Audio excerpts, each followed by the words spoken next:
स्वतंत्रता की चाहत में खुद को कई सेनानियों ने न्यौछावर किया है। ऐसी एक वीर कहानी रूपलोक कोहली की है, जिन्होंने अपने बलिदान को हमेशा हमेशा के लिए अमर कर दिया। स्वतंत्रता संग्राम में शहीद रूपलोक कोहली का जन्म सिंध की महान धरती पर 19वीं सदी की दूसरी दहाई में धारपारकर जिले के नगर पारकर कोहली कबीले में हुआ। बाल्यावस्था से ही शूरवीरता और मातृभूमि से प्रेम की भावना उनमें अंतर्निहित थी।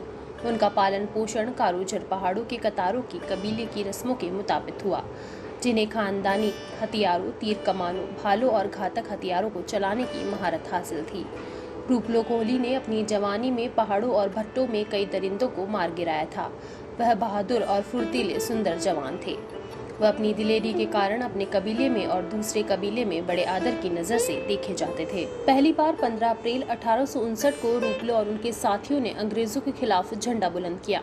धारपारकर के इन सूरमाओं ने नगर पारकर के हेडक्वार्टर पर जोरदार हमला किया, टेलीग्राम के तार तोड़े, चारों ओर के रास्ते बंद कर दिए और सरकारी खजाने को लूटा, जिसके बाद अंग्रेज रेजिडेंट जान बचाकर भागे। नगर पारकर के मुख्तियारकार डेयूमल ने इनकी जानकारी अपने अंग्रेज आकाओं को हैदराबाद में दी।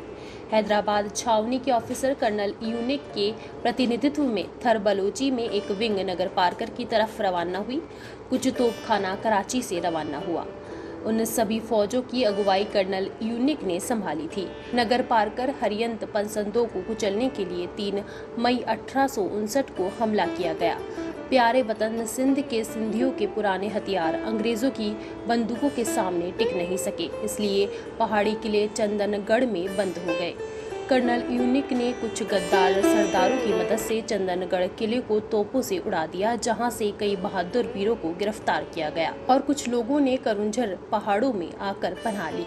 रूपलोक कोहली उनके दौरान अपने साथियों को रोटी और खाने के सामान पहुंचाने लगा, पर किसी गद्दार ने यह जानकारी अंग्रेजों को दी और अंग्रेजों ने रूपलोक कोहली और उनके साथियों को घेर कर गिरफ्तार कर लिया। उनकी गिरफ्तारी के बाद उनके हाथों पर तेल डालकर दिए जलाए गए, प्रताड़नाएं दी गई, रूपलोक को जागीर की लालच और कई प्रलोभन दिए।